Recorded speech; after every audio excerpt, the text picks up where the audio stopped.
All right, I'm making just a little quick tutorial on how to make your trip planning simple. What I do is that when I do my trip plan, I plan my trip to the pickup, and then once I at the pickup and I'm ready to go to the delivery, then I do this whole process. Then I kind of repeat this process a little bit on the way to the delivery. But sometimes the trip plan to the delivery is so simple, I usually don't write anything extra here. But this is what I do. If you're a trucker, I highly recommend that you get this clipboard. It's like a steering wheel clipboard. It's on Amazon. If you drive for Prime, you just go into the shop in a Prime terminal and they sell these things too. But this just helps a lot when you're doing paperwork. I highly recommend you getting a ream of 8.5 by 11 inch paper and a bag of pens. But anyway, you probably have all similar stuff if you're a trucker. But this is what you do.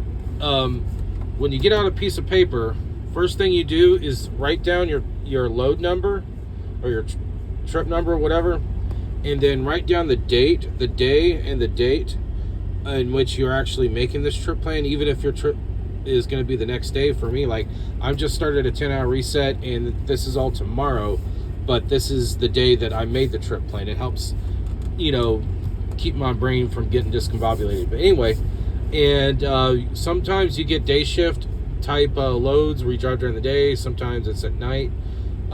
This is a day shift load, so this lets me know that my body needs to be in day shift mode. Now, here's a little quick hack for your body when it comes to sort of hacking your internal clock.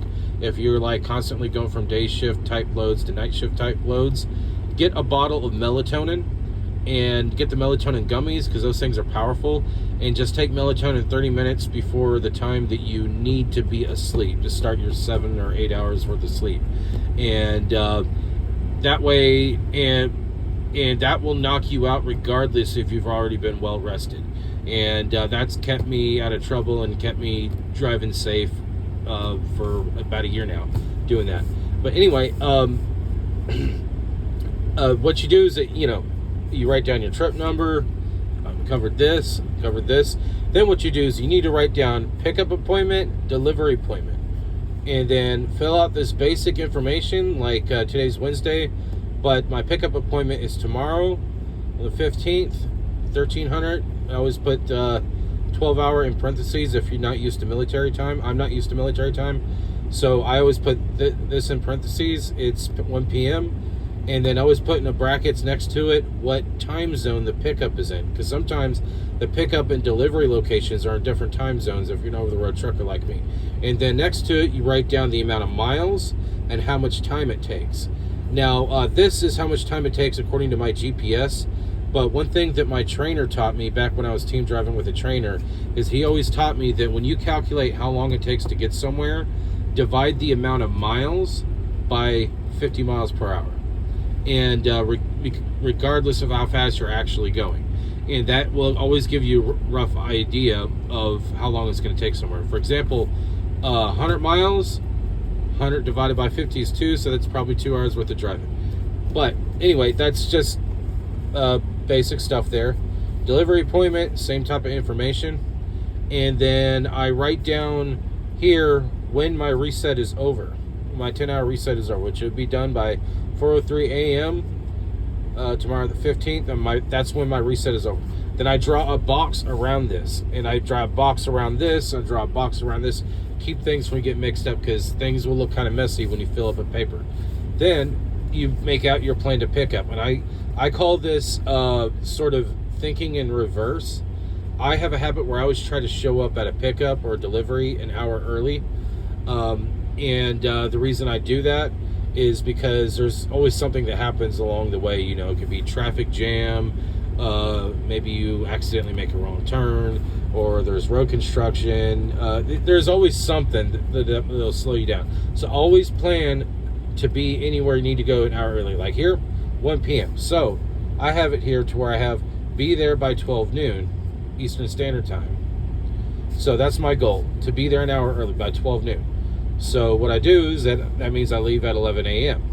So if I leave at 11 a.m., that means that my that my pre-trip and vehicle inspection report, I need to start that at 10:30 a.m. And because with Barr-None, you don't just do a pre-trip inspection and and record it on your electronic log device, but you have to do a separate vehicle inspection report. It takes like, I don't know, 15 seconds. It's just stuff you do on here. And but what's weird is that I have to be on. When I do this, I go on duty pre-trip on my electronic log device. Once I'm done with my pre-trip, then I go off duty, and then I go back on duty, and then I have to be on duty for like 3 minutes before I do my vehicle inspection report. Then I gotta wait another 5 minutes before I change my status. What I usually do is at 5 minutes after I submit the report, I go to off duty, and then that's when I put my truck in drive and go. But it's just because for some reason my personal electronic log device doesn't record the vehicle inspection report properly unless I do those crazy steps. But anyway, also, and then I have it to where I have get ready for work at 9:30 a.m., which is an hour before I start my pre-trip VIR. And what this means is that means I'm either setting my alarm clock to 9:30 a.m. or I, like right now it's 6:18 p.m. right now. So what I'm gonna do is that I haven't figured out when I'm gonna actually go to bed, but I do know that if I whenever I go to sleep, I need to make sure that, like, what's likely going to happen is I'm going to be up for a couple hours, 2, maybe 3 hours, and then go to sleep. And then I'm probably going to be waking up 1 or 2 hours before 9:30 a.m., even sooner. But then, so that'll be a separate alarm. But then I also put an alarm on my clock on my phone to say, hey, it's 9:30, it's time to get ready for work. That way, it's like I'm in the mode of being at work for like almost an hour before I start my pre-trip. But that's just basically a good way to do a trip plan. If you do it like this, it might make your trip planning a lot easier. And here's a cool little thing. Hang on, let me put that.